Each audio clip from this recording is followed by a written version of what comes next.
Okay, that works.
So the only thing I'm doing right now is I'm just doing a little bit of warm up, a little bit of aim practice.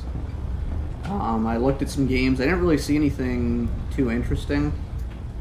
Make sure the microphone's working. Yeah, audio output's captured. So I didn't see anything too interesting. So I like to do this.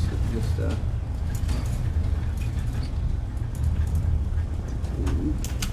warm up. Let's go there.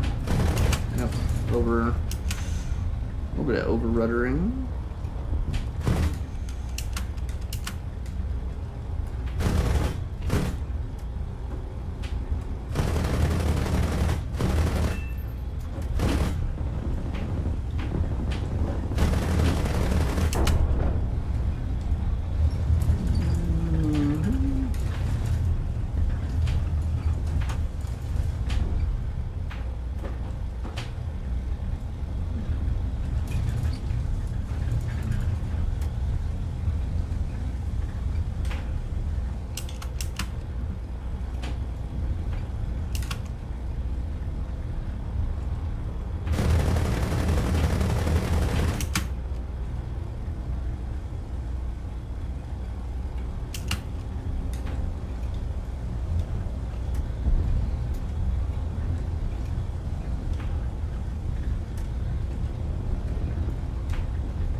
Okay, time to go look at some games here.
Oh, wait, I don't want the F4, I want the G10.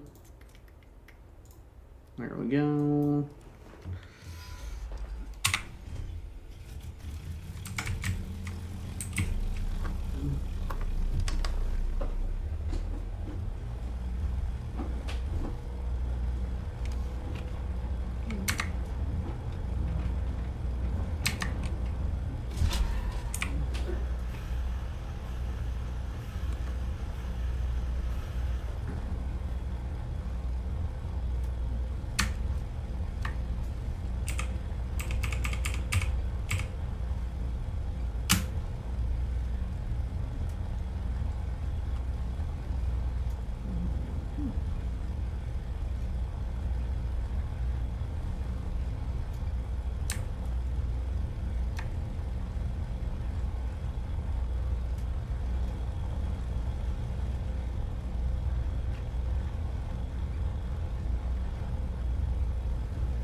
Okay, we got 3 people.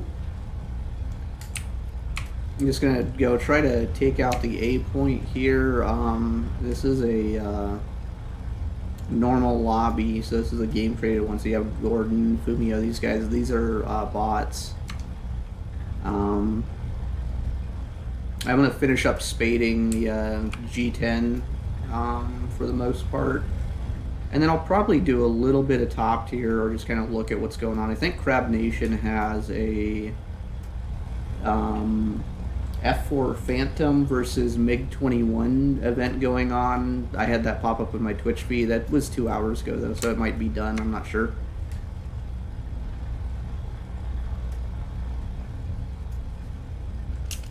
Let's go over here.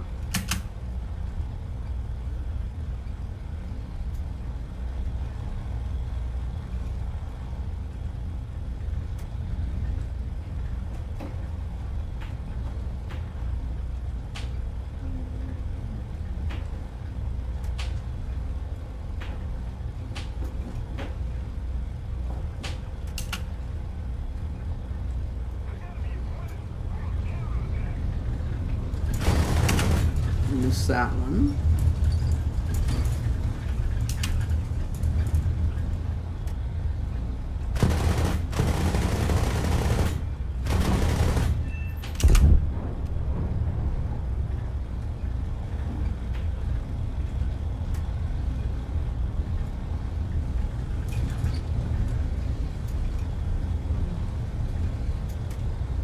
What's this, Seafire?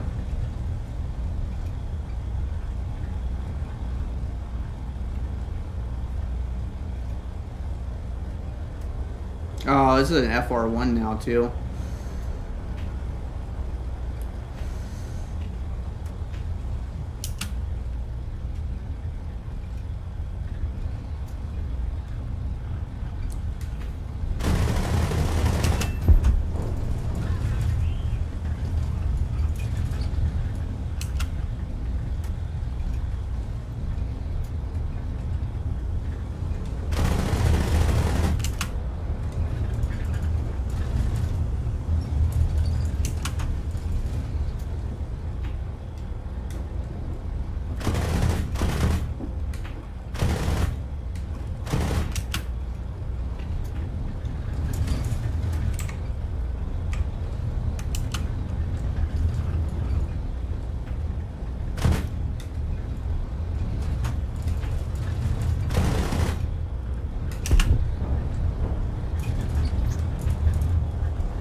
Yeah, it looked vaguely Spitfire shaped.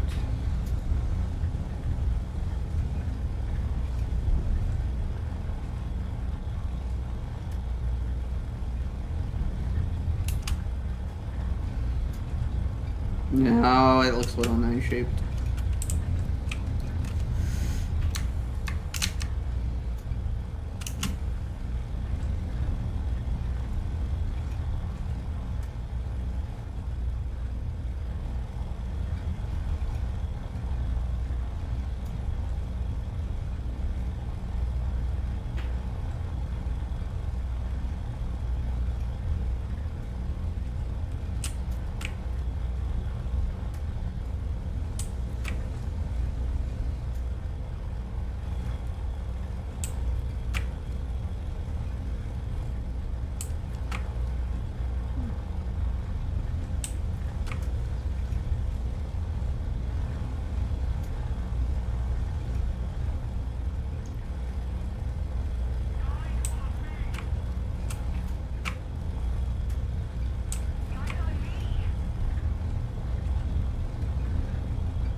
Alright, it's F8 again.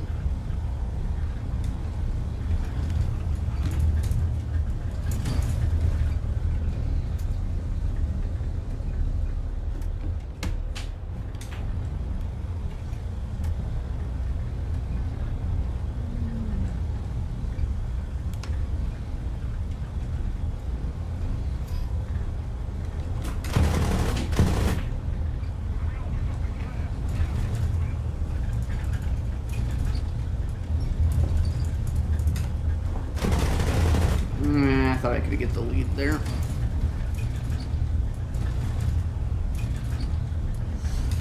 But that was it.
X's and a bunch of 7s guys gone.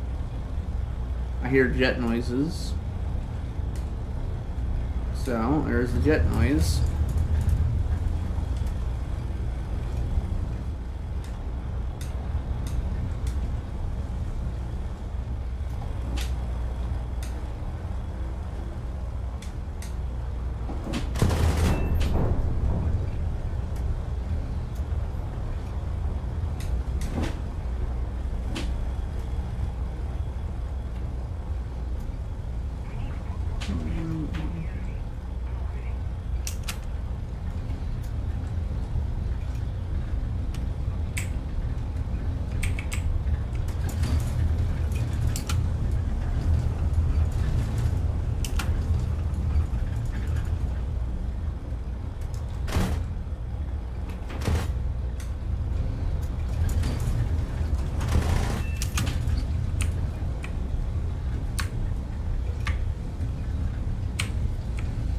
Okay, I think I'm gonna go back to the airfield.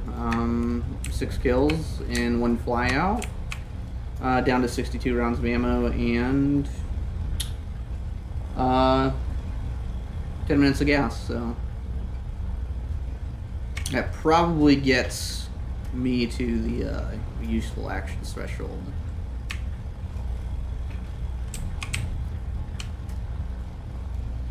Be my guess.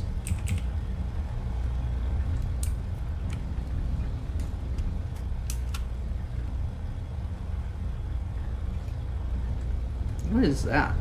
Oh, it's a P-47.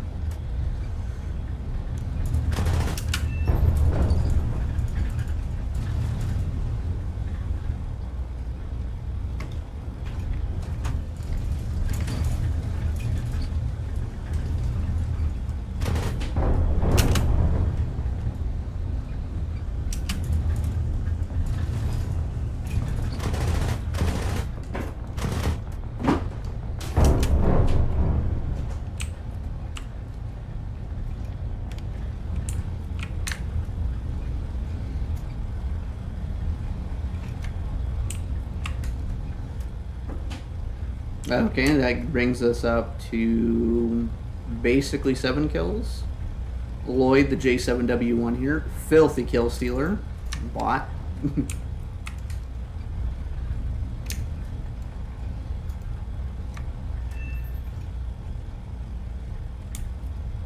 And destroy bombers E4. So I'll land, rearm, I'll go to E4 for the bombers.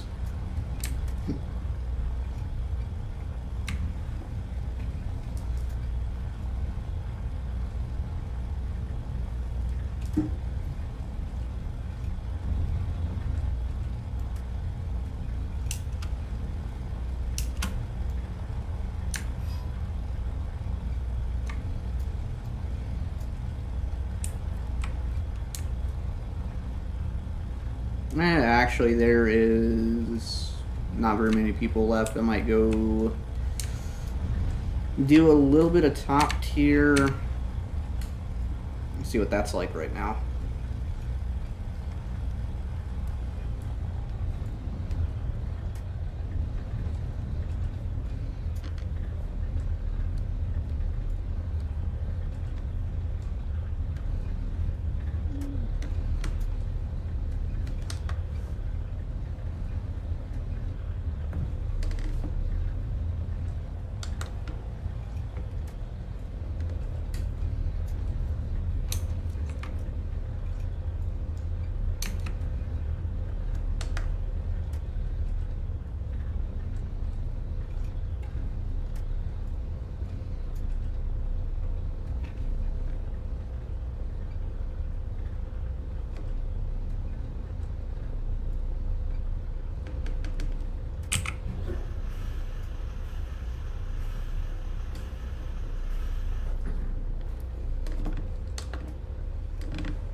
Guiltiness! I would have laughed at the last 6 rounds where the pilot sniped him. Funny, haha.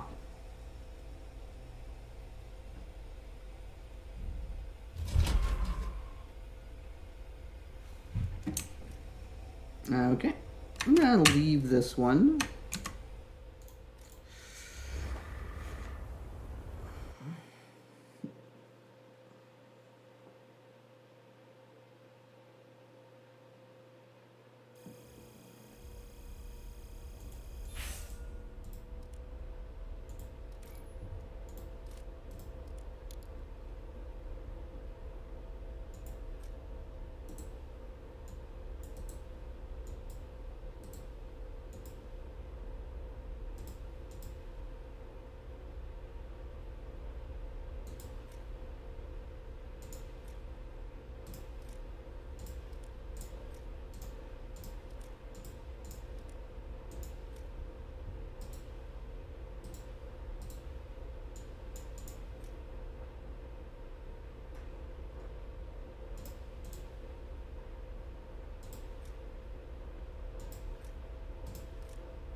I want to play top tier. I don't want to play Sinai or Denmark. Like, it's kind of like the least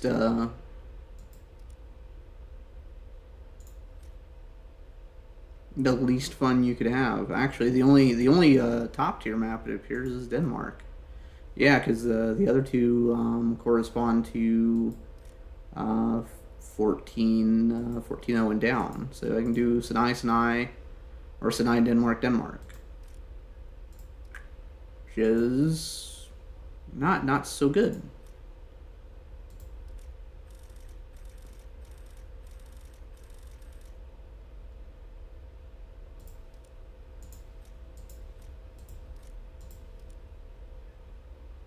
Wonder what the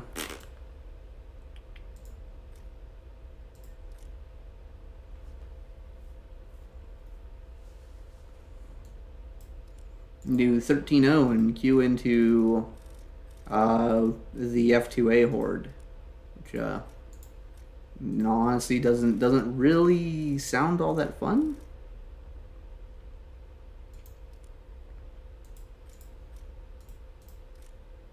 Although 14-0 is Mirage 2000.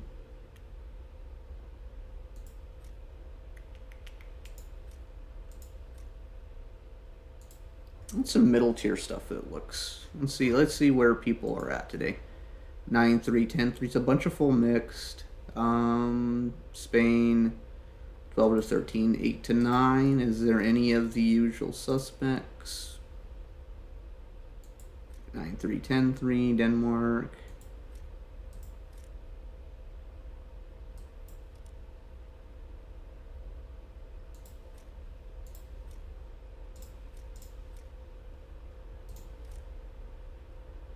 And I'm going to go to this one and keep playing my 109.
Where's the dudes?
Oh, the boring.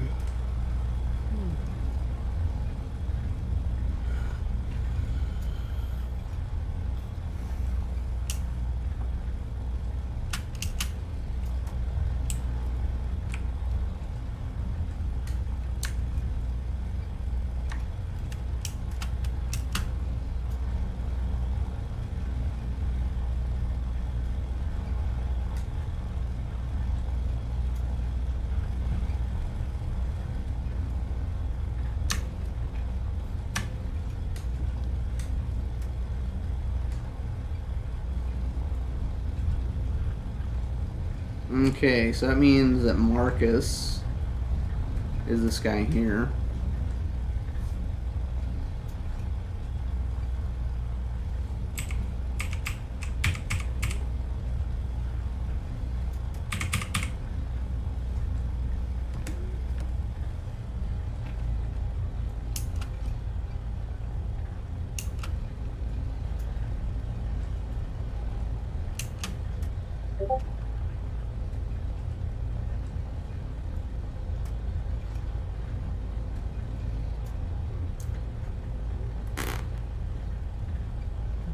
Nice.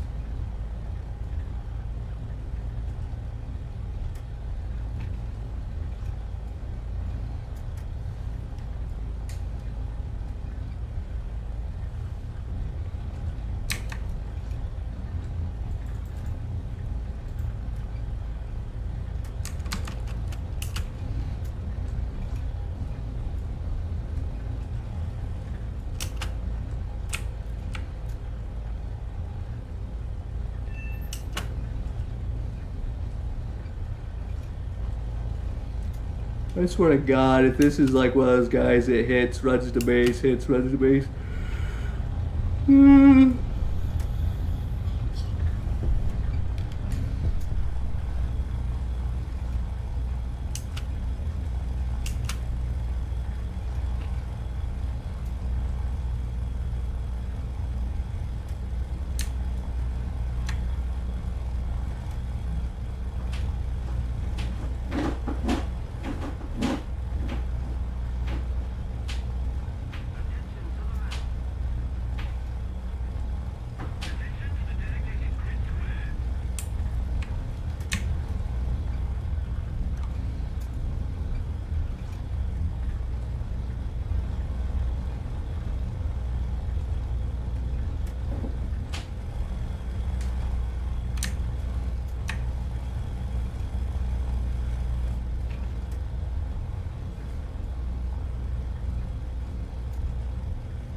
Ugh.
Hey, look, American-shaped planes.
Okay.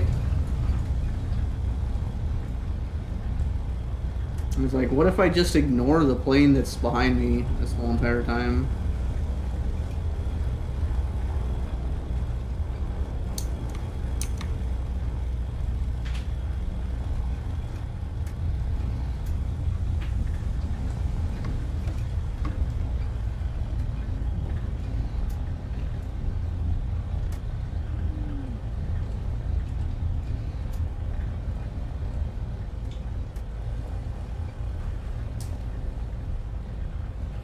I should be running into that P-51 soon.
I have a enemy plane behind me too.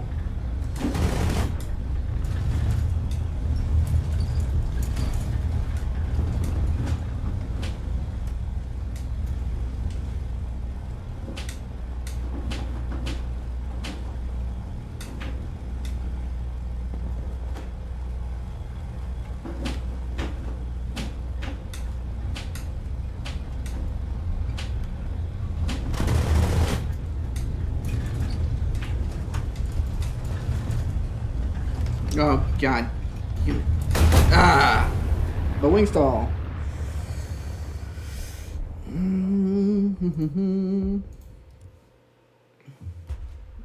Pulled a little bit too hard on that. I think it'll be fine now.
So the bombers are gone. There's more bombers. There's no destroys. So that guy, major letdown, just shot down a P-51. It's probably the P-51 that I was on when I pulled the wing stall.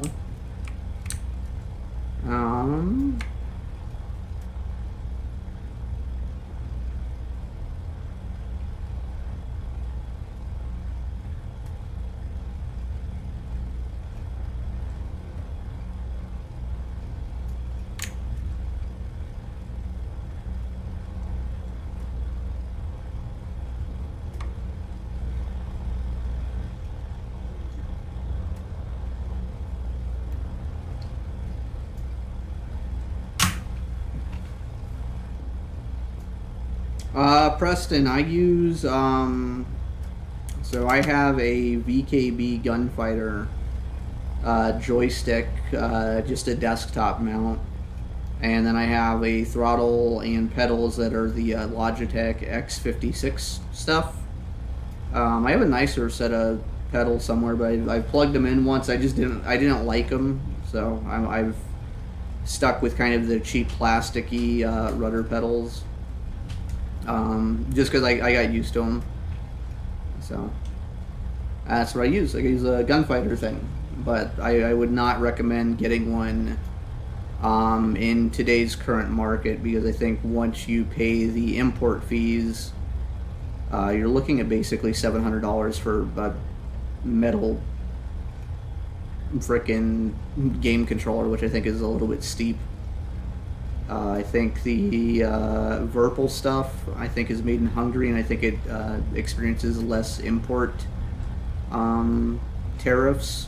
So I think that ends up being kind of a better value at this point.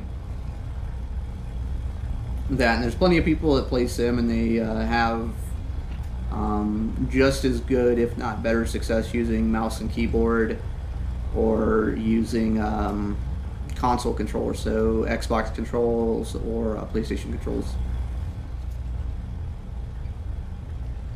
So hopefully that answers the question.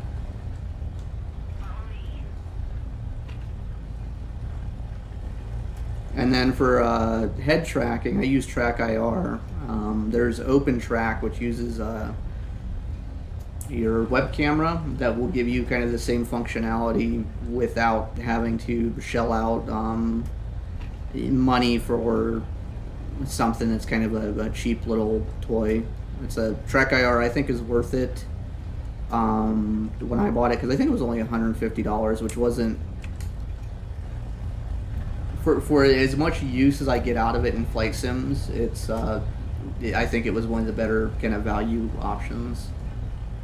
It just makes looking around, once you kind of figure it out and get your profile set up, it's actually quite natural. And this supersedes using a VR headset, because to me VR headsets are expensive, and there's not really any VR games out there that I would want to play.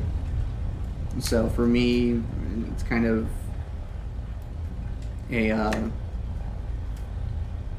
a waste of money. That, and I like being able to have peripheral vision to see my beer on my desk or my soda, or being able to kind of like conveniently get up and go do things and then come back to the game, as opposed to you put a VR headset on. To me, it feels like a big commitment. Let's see. Dylan Delaza says hello. I also say hello. Preston says he uses mouse and keyboard and props, but he wing stalls too much. I would go look at the settings that Host Tabby uses, or used to use. He was a very good mouse and keyboard sim player for dueling.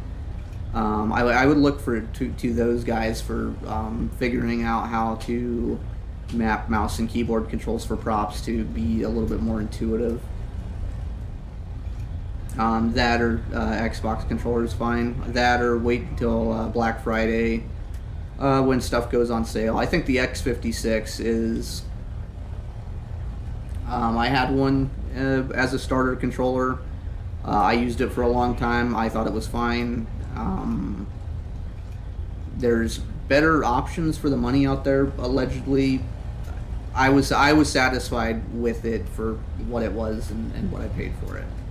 But I did get the fancy stick because I was like, well, I'm spending 8 hours a week on the video game, or a lot of time on the video game. I enjoy it. So to me, spending this much on a controller hasn't really... it's not something that sits in my closet and collects dust, or something I break out every once in a while. Like I do really enjoy being able to use a joystick as opposed to getting the same performance out of mouse and keyboard and stuff like that. Like I am super immersed.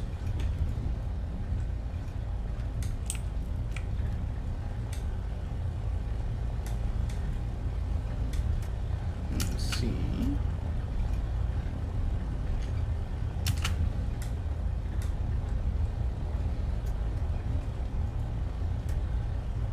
But kind of my controller setup is not like, I don't have a sim pit or anything like that where I'm like building a replica cockpit. I have joystick on my right, keyboard in the middle, and then throttle on the left, and just sits on my desktop.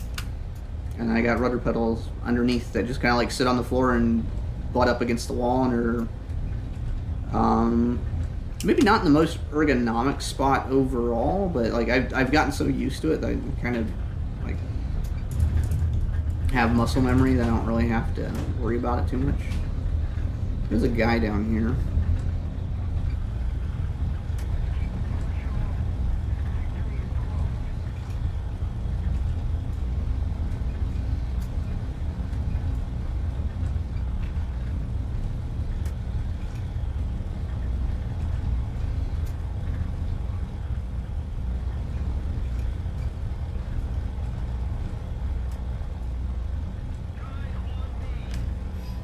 This is a relatively slow game. I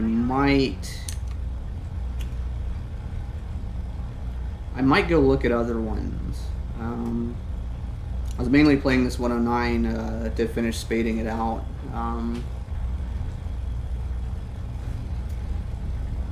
But it's been maybe a solid 10 minutes since I've really seen anything going on. We got destroy bombers D1, so that means these over here will be theirs.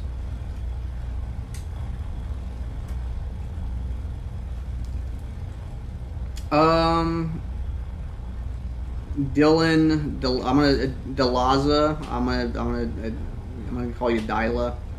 What are your thoughts on the community manager disclosure about AIM 120D and PL12A? Um, right now, I don't have a very strong opinion either way. We know kind of what the AIM 120D is so far in the game files, but that doesn't really serve as any kind of indication of the way that it's going to be implemented after development server and whatnot. We also don't know what platform the 120D is going on. For instance, it is very conceivable that a F-16 Block 52 POBIT, basically an F-16C with a electronically scanned radar, could be added with 6 AIM 120Ds. There's the possibility of giving it up to possibly, I think, 8 is the maximum for something like that. I don't think that would be too bad. At the same time, depending on the way the 120D is modeled in the game, I don't know that it really moves the needle all that much. If the missile is primarily better at longer ranges, and it still has the same notching mechanics, it's not going to be radically more useful than the 120 A, B, or Cs that we have so far. On the other hand, it having a larger gimbal limit, or not being locked down to only 60 degrees, maybe like a little bit of extra left and right, maybe pulling harder off the rail, will be a definite improvement. But once again, until we get to dev server, until we actually see have an inkling of what's going to happen, I think anything. It's like anytime I've talked about other missiles, whenever someone goes run for the hills, run for the hills, run for the hills, I'm like, let's wait and see. In regards to why they are adding the 120D, I think the reasoning behind it is actually pretty sound. If you kind of take a step back and look at America's top tier planes in a more objective sense, and not in a, oh my god, American players are handheld, why,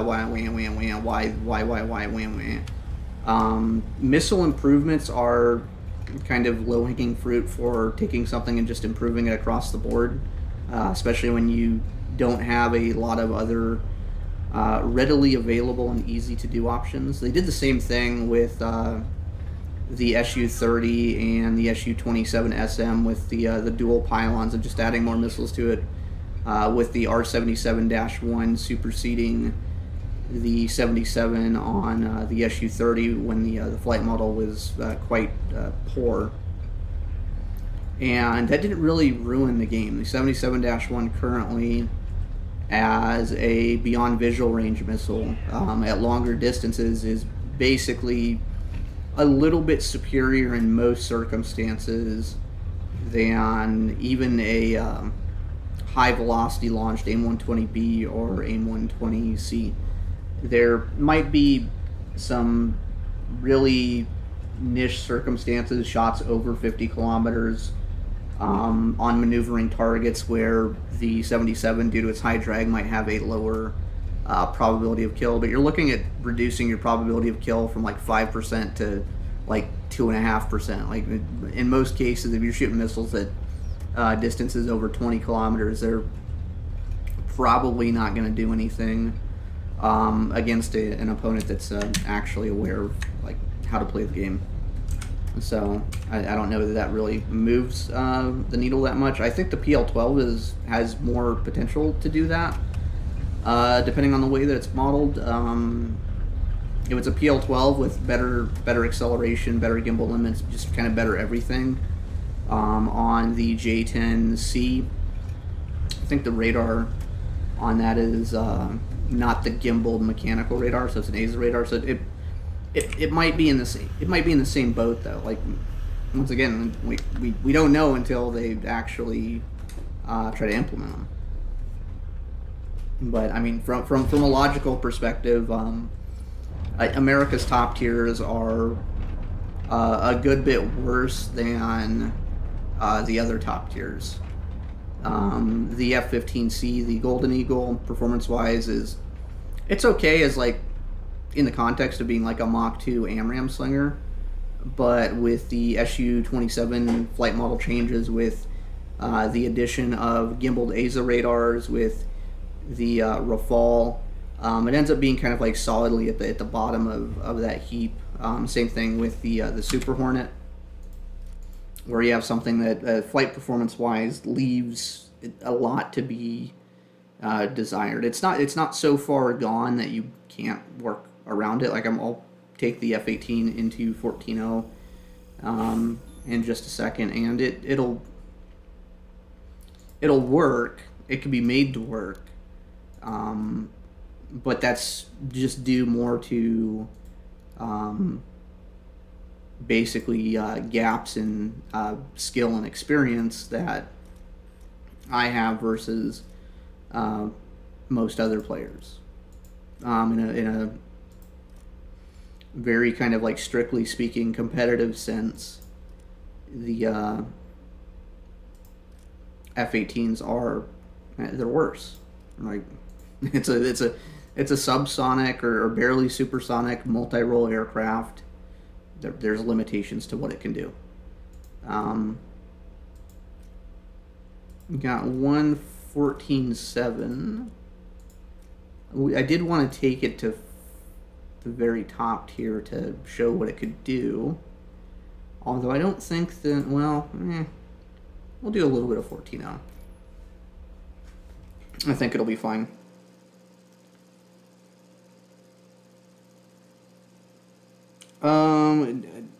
Deliza says that the PL-12 will get GNSS. I think the AMRAAM-D and the PL-12 are both supposed to get a GNSS guidance, or for English-speaking people, GPS guidance. Once again, talking to Prey, the StatShark developer person, it might move the needle a little bit, but it might really just kind of function as a skill check to make sure that you're changing your course as you notch, which if you're already doing vertical kind of loop notching, doing what you're already supposed to, that you already have to do anyways, once again, it might not be a big deal.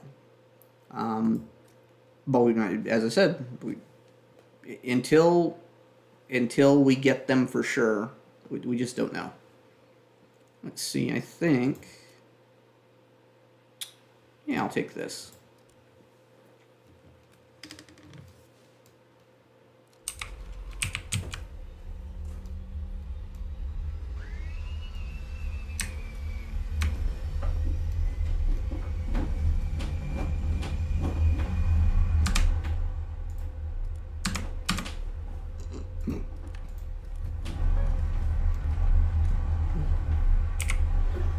I'm gonna get the plane off the ground before I switch the controls around. I have this habit of like trying to do this like while I take off, and then I look at myself in the mirror and I'm like, why did I crash into a tree? And it's like, well, should be obvious.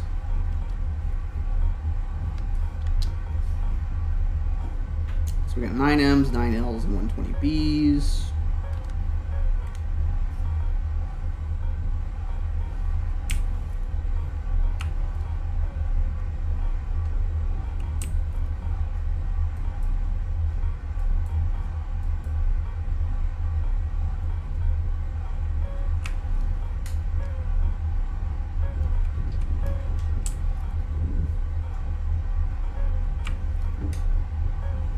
Okay, there we go. We got something to shoot out with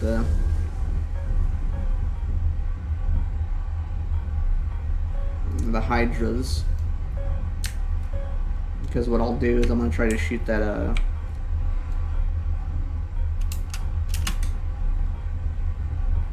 AA with the rocket pod.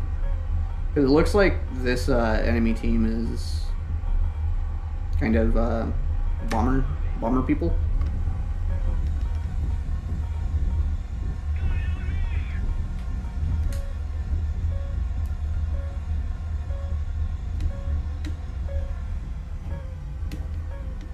me dive down here real quick. I want to see if I have like a rocket sight. Okay, so I do have a rocket sight it'll actually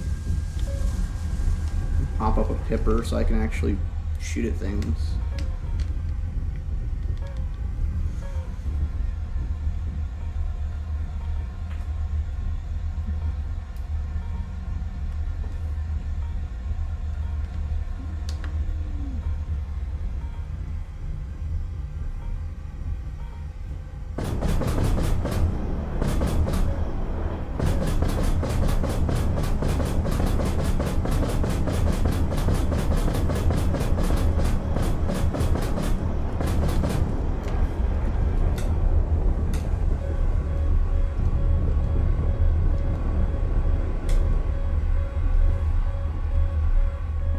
I can't believe that worked. I'm gonna get blown up by this other one now.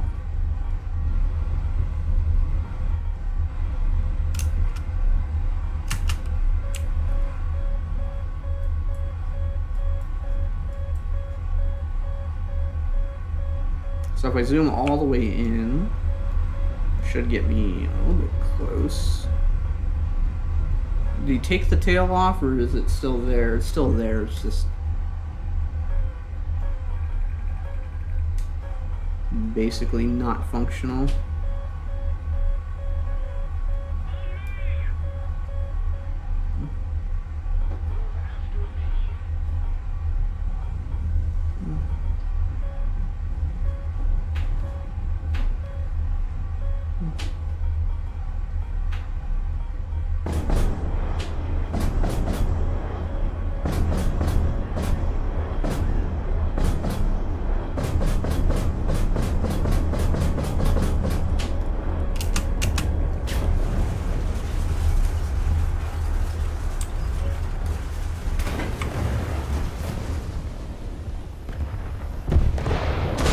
What would win, a 70mm rocket barrage or half an inch of anodized aluminum? Let's find out.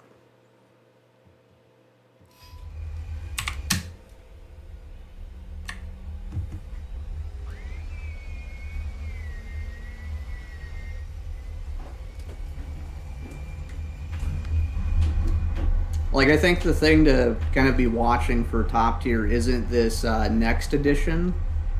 It's to watch what happens after the next kind of missile thing. Because what I think is going to happen is America will get the 120D. But I think they might be using that as kind of a test bed for some of the technology for some of the newer missiles, potentially. So if they implement 120D with like much harder notch gates or reduced multipath or something like that, that'd be something to pay attention to.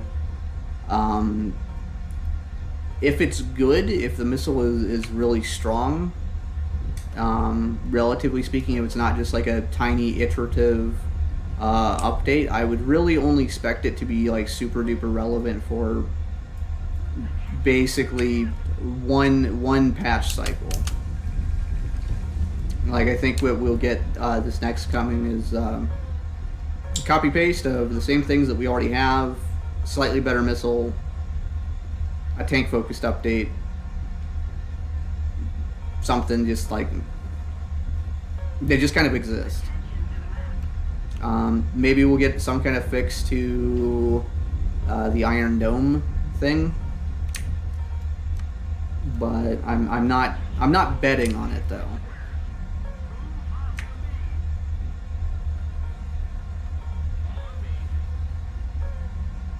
Let me see if I can actually get the...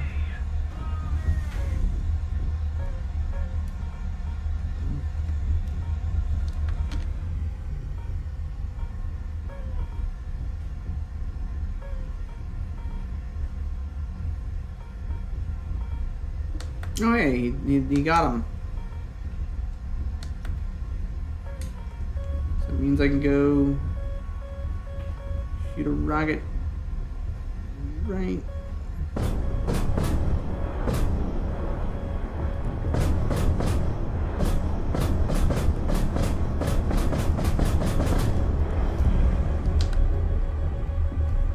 Oh,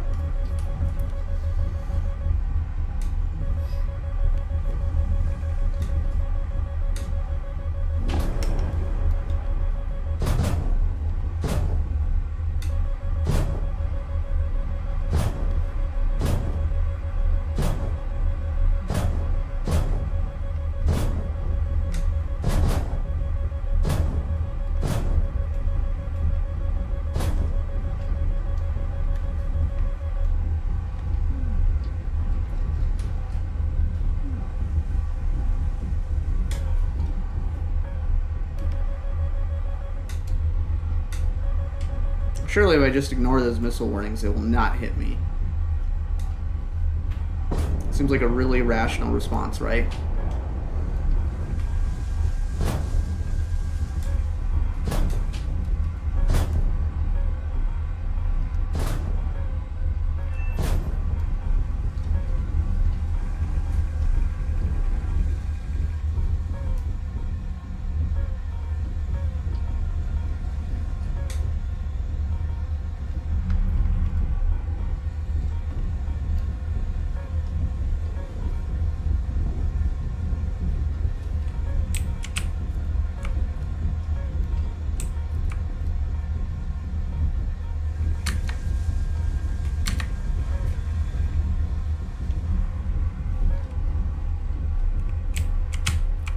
Oh, we got the Saddam.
Hey, we got target destroyed on it.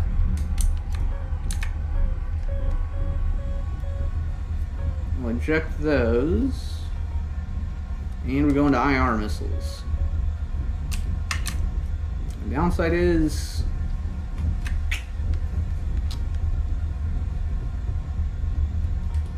just gonna find a victim.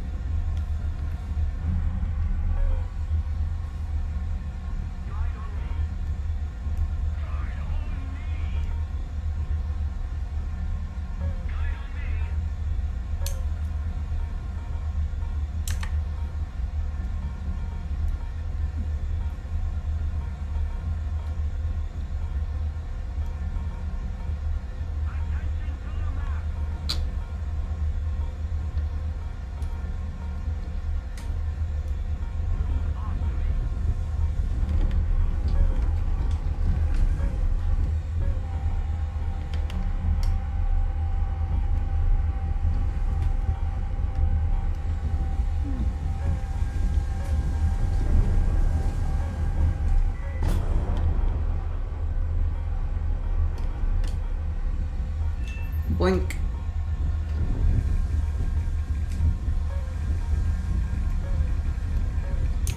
Got gaboinked.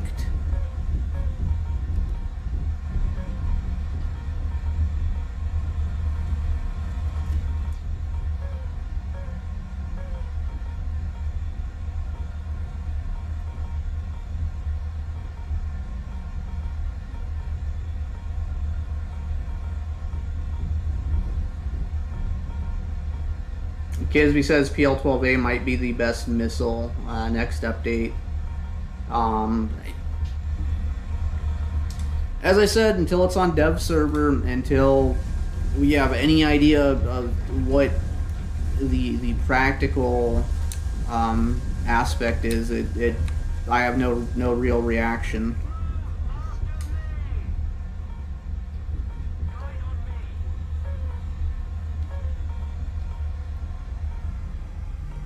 And same thing with adding the WS-10 engine to the J-10C.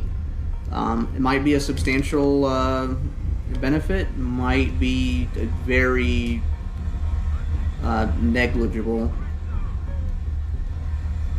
That and the if the 120D is actually reasonably strong, I can see the adaptation to counter it just being more Iron Dome.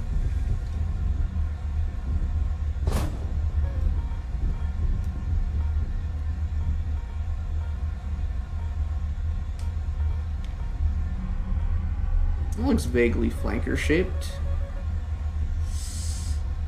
But why do I have friendly missile indicator?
Let's see.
Alright, that guy just blown up.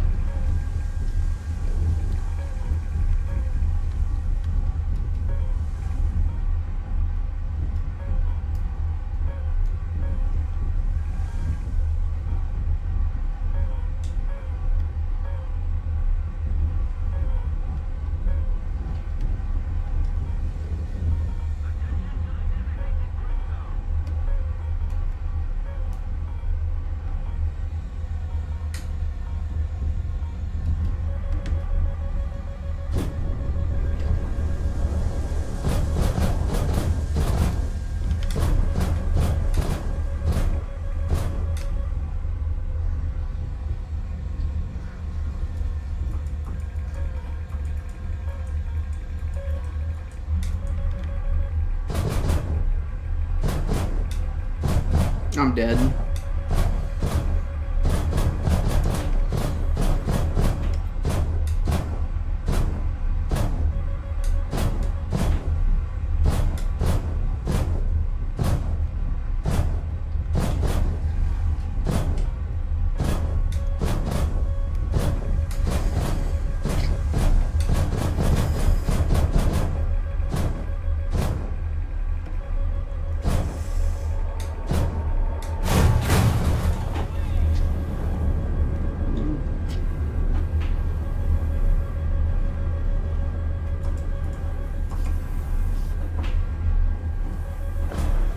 Yeah, let's go. Dead Man Ram.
I mean, everyone that complains about BOL chaff, like, literally just doesn't play the game.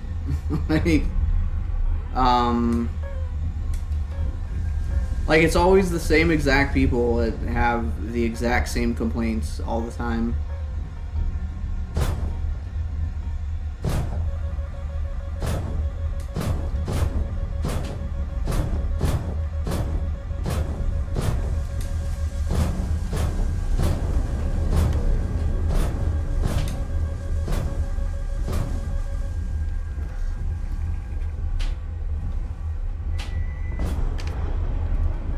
Oh, he's dead.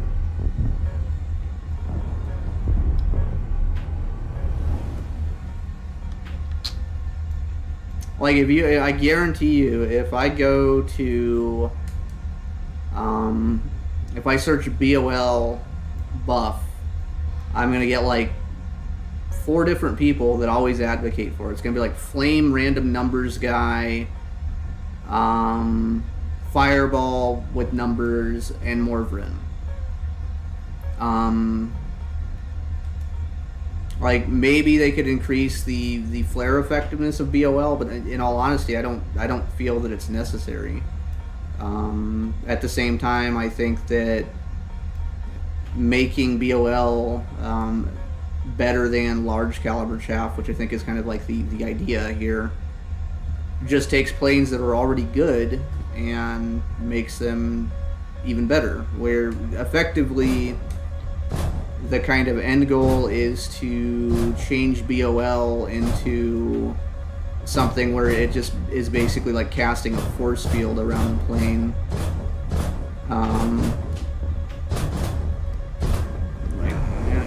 Come on, buddy.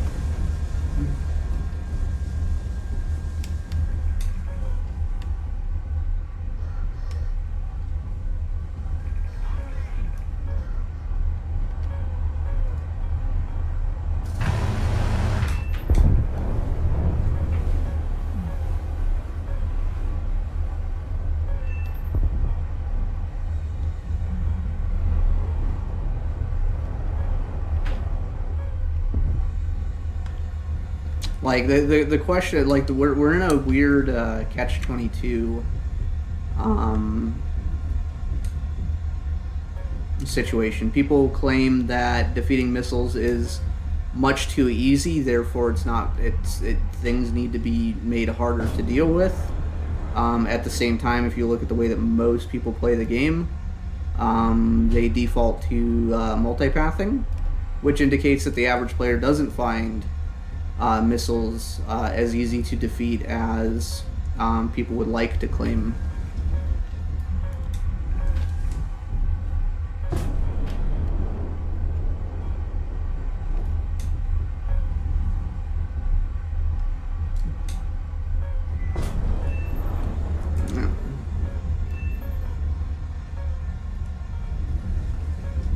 So and that kind of adds like another layer to it. If missiles are too easy to defeat, currently, like what does the addition of towed radar decoys do?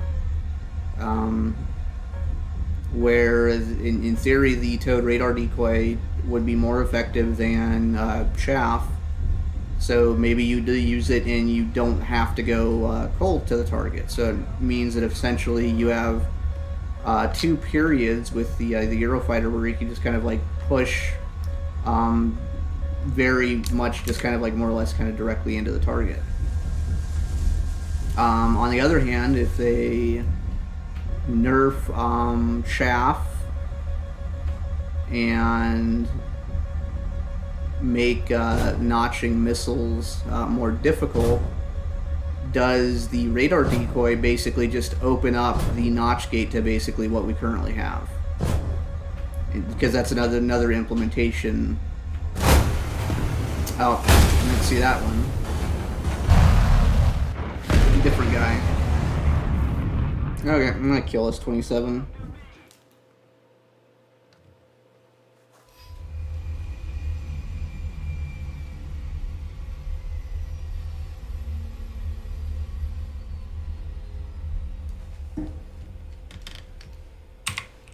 I mean, I think there's plenty of people in Sim that have mastered the notching aspect. They haven't mastered the notching and then recommitting aspect of it. But most people haven't even... most people you see in Sim that have like really vocal opinions don't play the game. Morvrin is a perfect example. Guy has a lot of posts. He posts all the time about Sim, posting about balance, and he has basically campaigned for the past year for the buff on the Eurofighter, the radar. If you look at the number of games that he has in it, though, he played 2 games, died twice, and hasn't touched the plane again since it was added. If you look at Air RB, he's played it more in Air RB than he's played it in SB.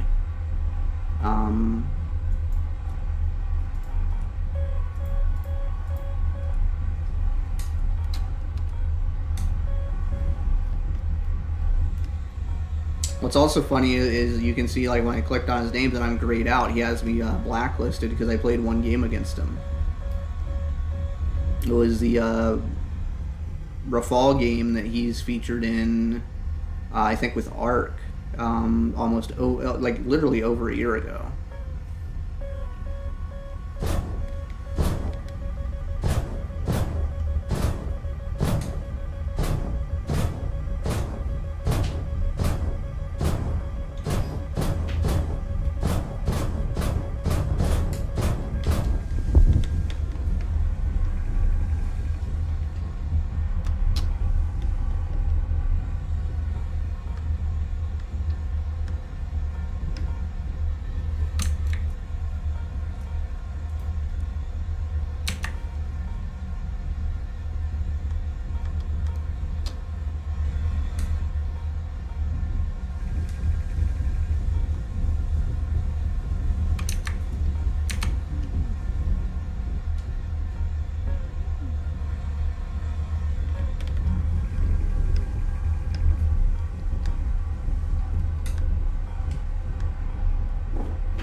so that's not one of ours.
I am running way too many flares versus chaff right now.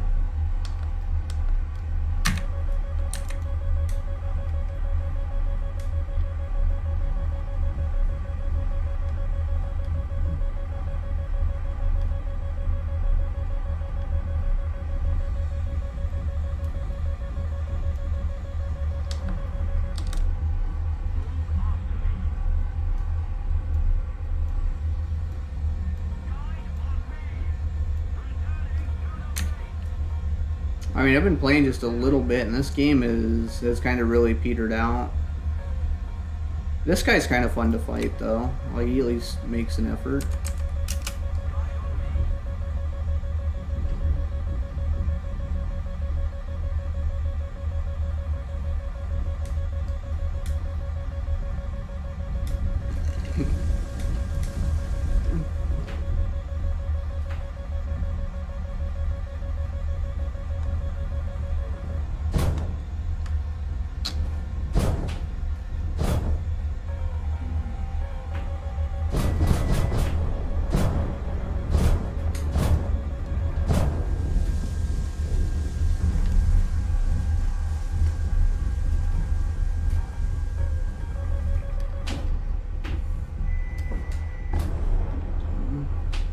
I think that hits.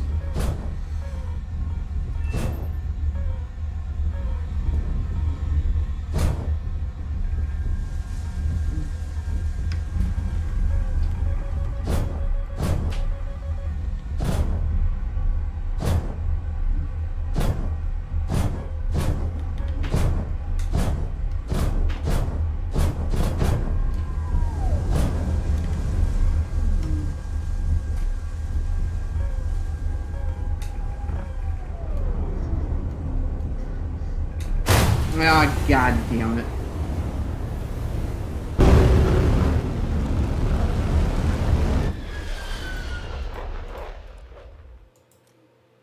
Let's see, we'll put a little bit more chaff in there.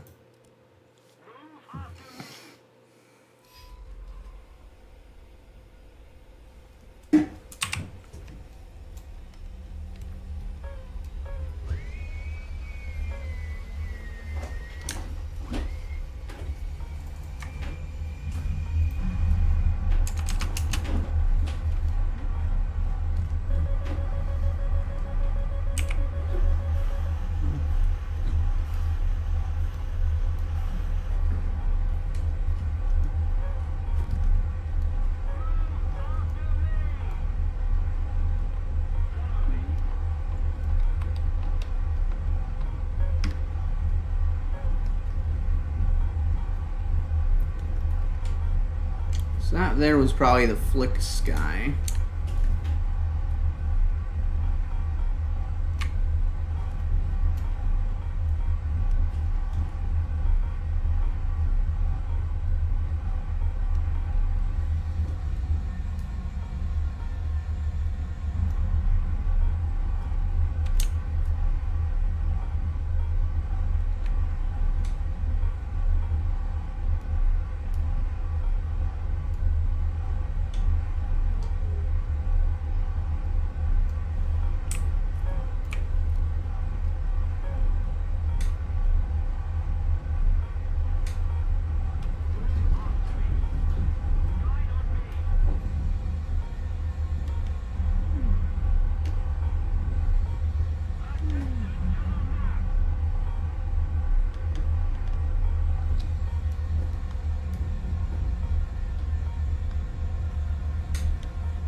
No, he just got blown out.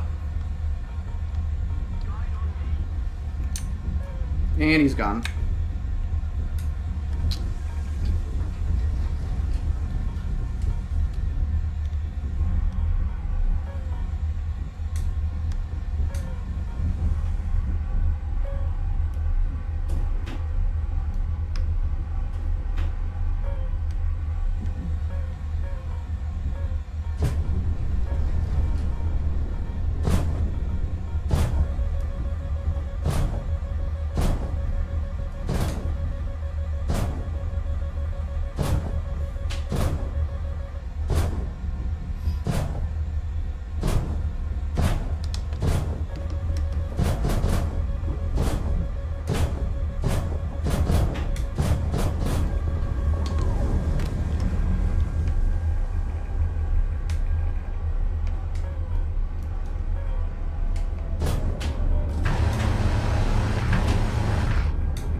I don't think he's going to pull out of that one.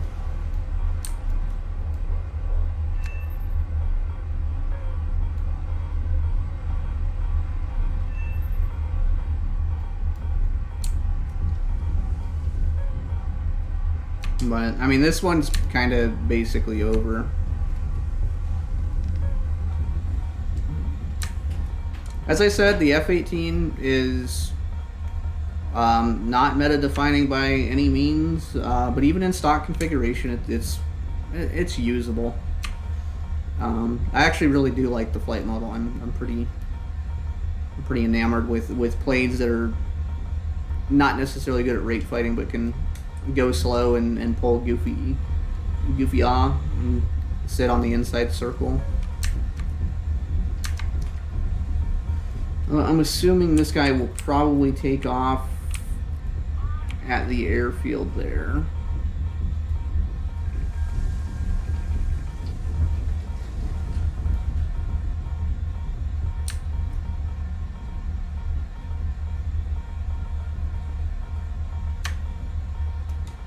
But yep, that's probably him right there. Maybe? No. That's too high.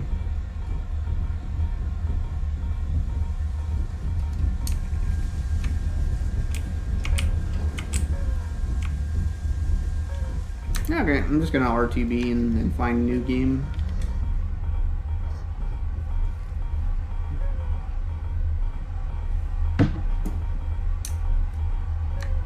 Let's see if the microphone's still working. I think it is. I think we're still good on that front.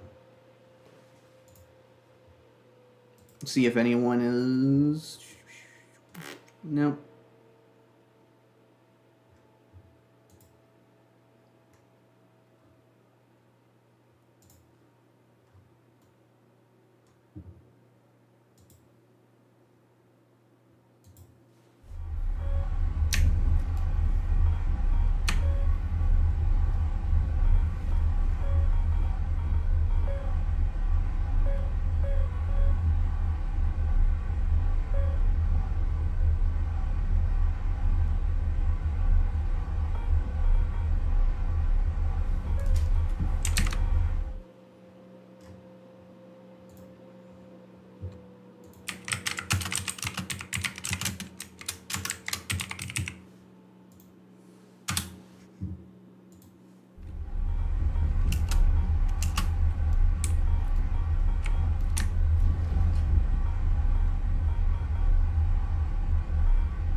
Oh, 15E kills that guy.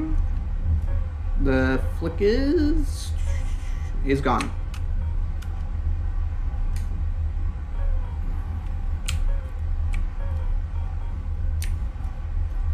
There is 3 versus 6.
Okay, on with the next game.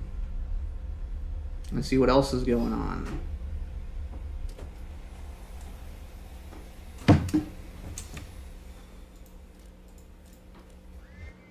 Come out of that with 5 and 8, a couple of fights. Got to at least gunfighting range.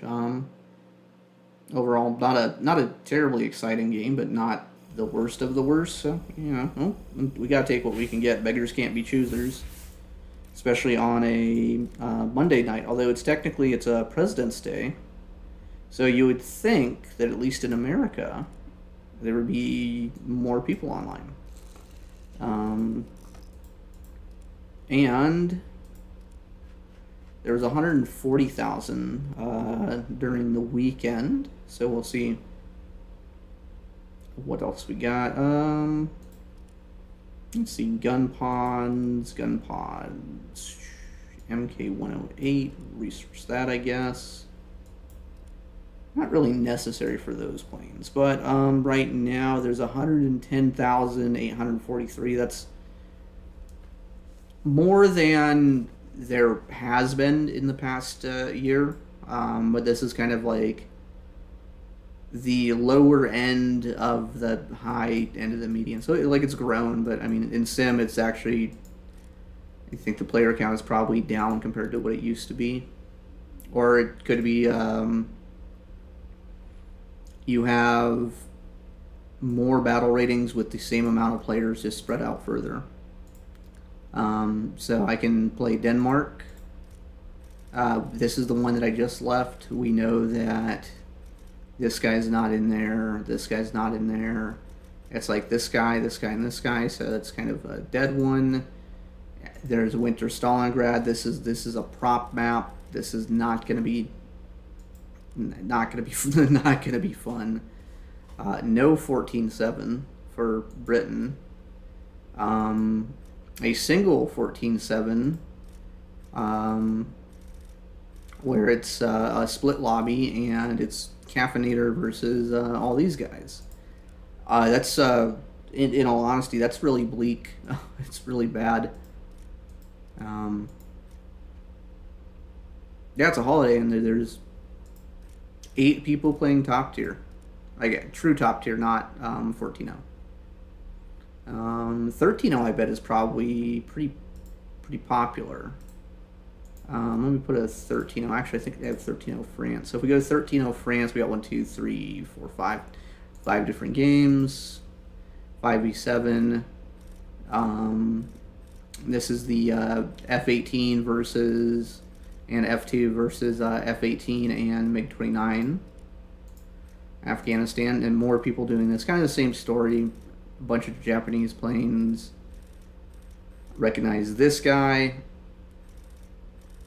None of these other people. Spain. Very similar story. Gripens, F-18s. It's the city.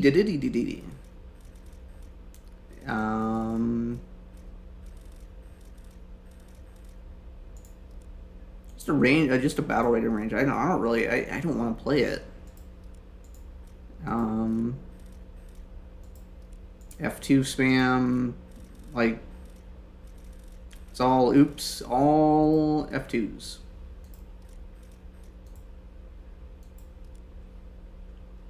And if we go down to 11.3, go to MLDBR, it'll be probably predominantly the Mirages, would be my guess. Ready Scorp is recognizable. So this is a Magic 2 lobby, Mirage Gaming. Grinder Gaming.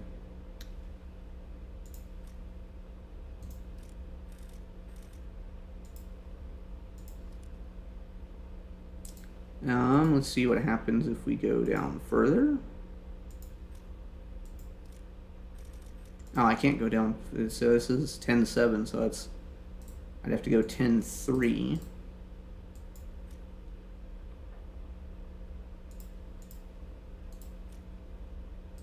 So 9-3, 10-3.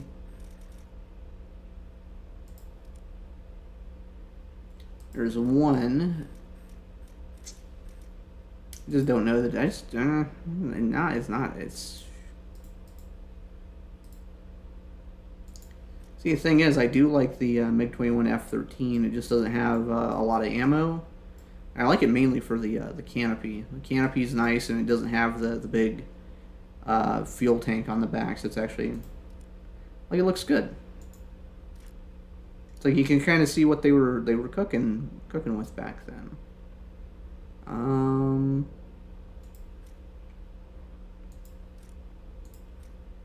Just put this on just to kind of look at the proper tiers.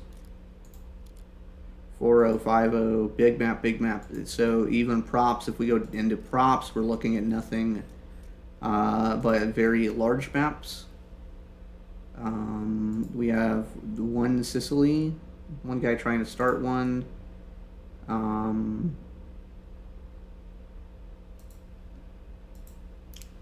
Let's go up one step. So, because 5363 is a tier, we're 3 versus 3 on a reasonable map. But very similar story. Denmark could be okay. 3-7. Oh, 8090.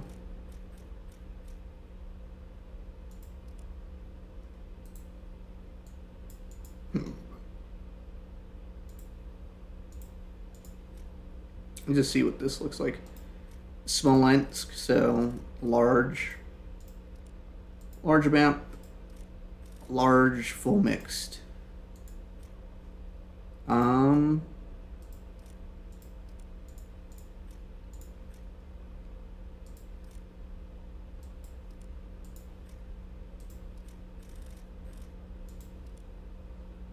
This is going to be the best map. This will be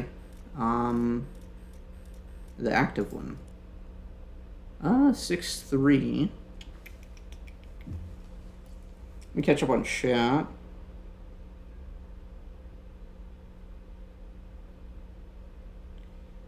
See, Drift says that he has props 2-0 to 3-7, but he's not paying for premiums.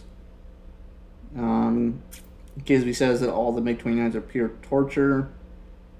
I think the MiG-29G has the most potential to not be horrible, but honestly, at the same time, with as many F2s as there is, um, limited countermeasures, uh, mediocre flight model, especially in comparison to the F2, once you do get to a dogfight, um, the fact that the majority of experienced players that you run into at 13.0 will probably be in the F2. Moderately, kind of middle tier players, kind of the same story. MiG 29G, if you're shooting down American F-18s and whatnot, is probably fine. You're just kind of fighting people without thumbs, and then if you don't queue into that, if you want to have like a decent fight, your most likely outcome is probably just eating side aspect AAM3, or running out of countermeasures and then eating side aspect AAM3 or 4 or whatever. The IR AAM. Seadrift, anyways, he says he doesn't have premiums. I mean, I don't hate premium planes. I think that for the value, if you consider what Gaijin is selling, what amounts to 24 planes for what I think $35, $50, whatever Aces of Thunder cost. I think if you take that money and you actually put that into War Thunder itself, you'll actually get a better bang for your buck, a better value. Because I would take that $35, kind of pick my nation, and probably get get crew skills.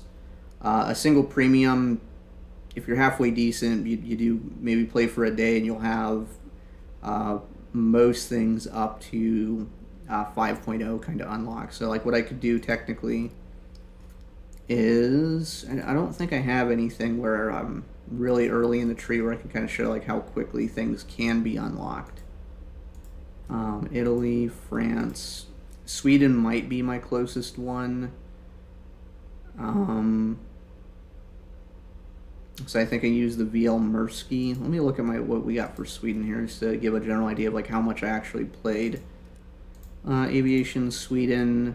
So 14 games in the PL Mirsky, 7. But I have a bunch of games in the Permersky in Air RB, so that's kind of skews how much of this tech tree has been unlocked. But kind of like going through these first 4 ranks is usually pretty quick. I know in the past when I've done new accounts, I can get the J2M2 in an hour of playing the game. And if I can unlock the J2M2 in an hour or less of playing the game with just with a premium account, if I take like something like this, it'll be almost like even faster. And the J2M2 is probably the current best overall plane in Aces of Thunder. And you have all this options here, so it's not a horrible, like I don't want to call it an investment because it's not. It's entertainment, and it's kind of gaslighty of how things work. But I mean, overall, between the two options. The War Thunder Sim right now in its current state, I think, is even as much as I don't like we're at right now. This is still better than what Aces of Thunder currently is. Let's see, I can't do that. I can do this. I can do 5.363. So if I put, I think the 38L is a fun plane.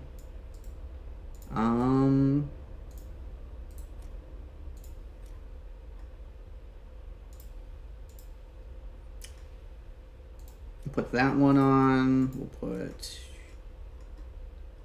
That's the other thing is Aces of Thunder doesn't have P-38s, which is immediately a disqualifier. Like, why are you going? Like, why would you add the they picked the P63 of all things to add to the game, which I think is rather nonsensical.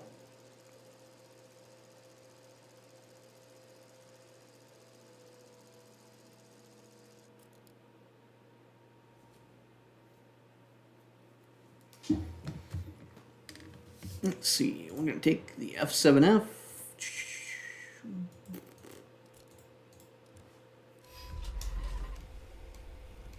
Tiger Kitty, my beloved.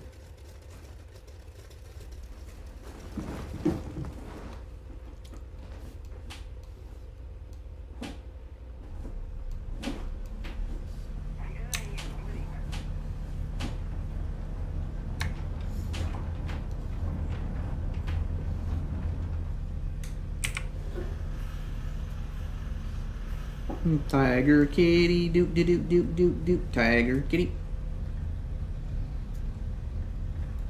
I mean, I have the Israeli LF9 Spitfire on a different account that I did basically specifically for a meme.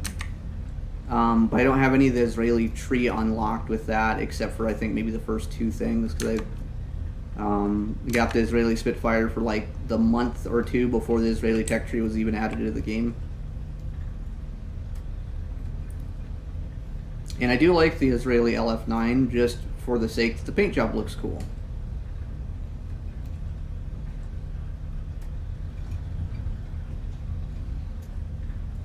But I mean, at the time, I think it was fairly expensive too. Like it wasn't cheap.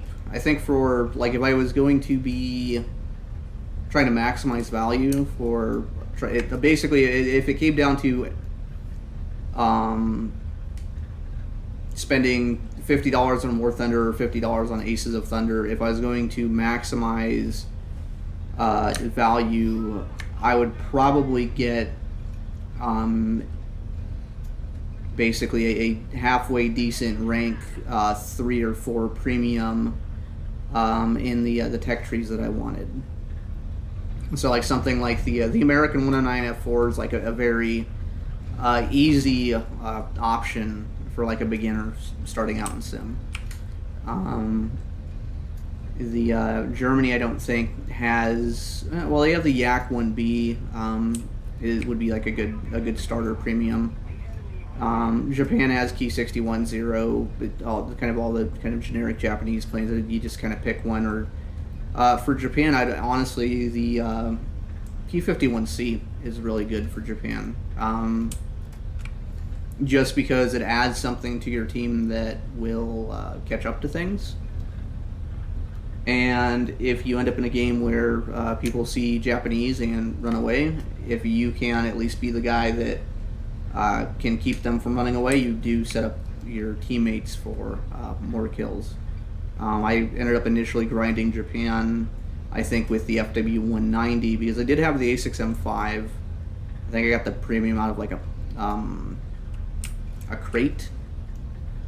And it's an okay plane, but everyone sees you and runs away. And if after a while, I hate being the guy like behind going, "Dogfight me, you coward," because it's it was like a very consistent like 1 to 2 kills per game, but also a very tedious, boring plane to deal with.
fuck was that? What was that? I'm like, okay. 1 DS. Imperial Death Squadron. I've seen this guy before. How's he like that?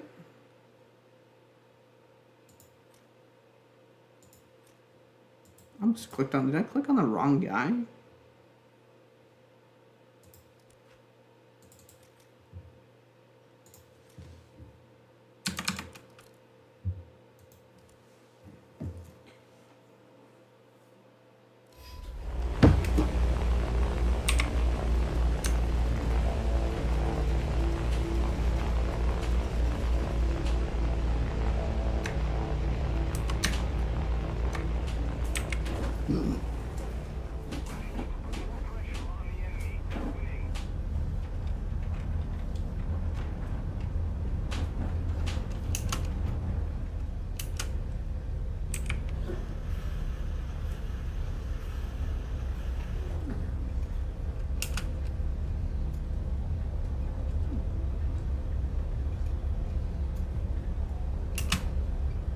Nyum.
I think they somehow took this mirror and made it, like, even more useless.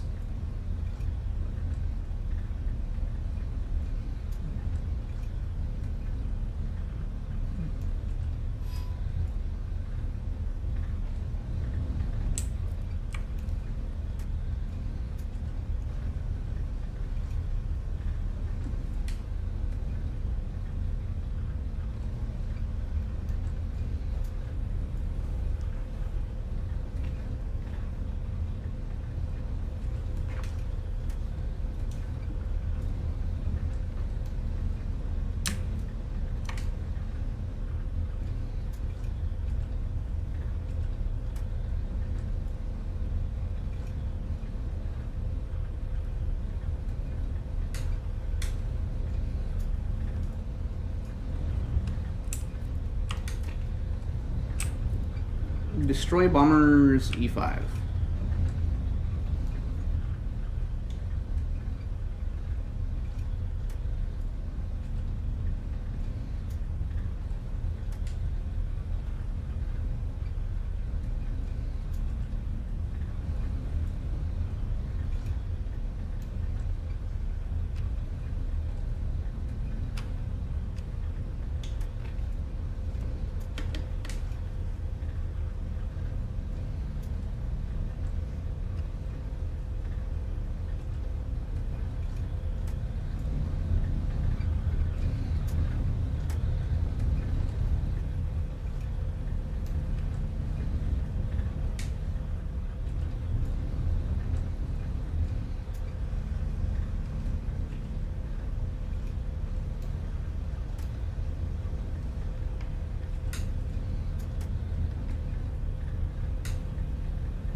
Well, Daruda means there's a Yak 3 in this pile of bombers.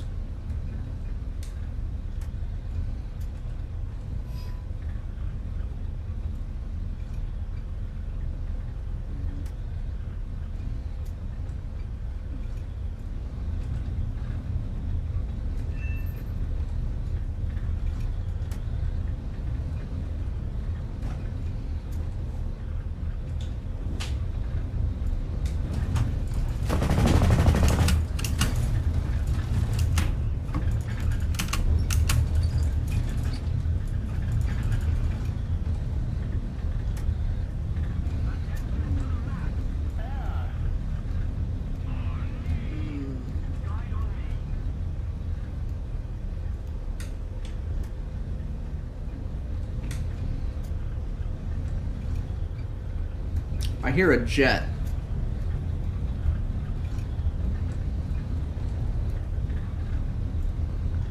And there is the jet. Oh, nope, it's not jet.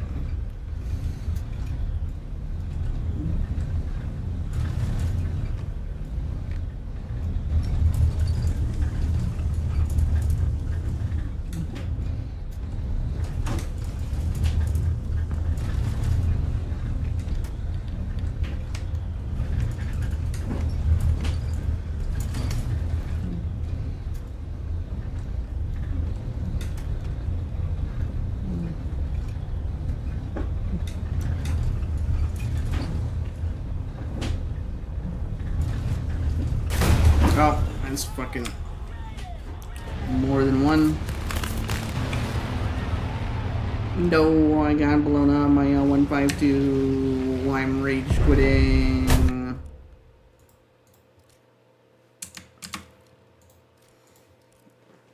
I'm rage quitting because it's boring.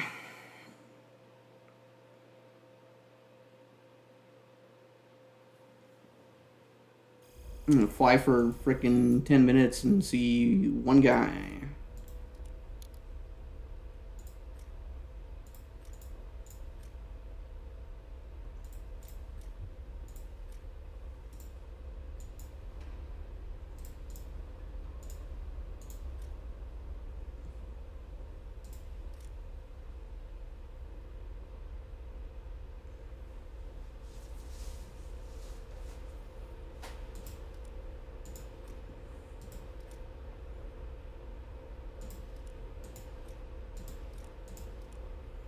And there's only 2. Okay, so that's yeah, I think I'm kind of bored, so I think I'm gonna get off. I think I'm gonna go do something else. It's a holiday. There's, in all honesty,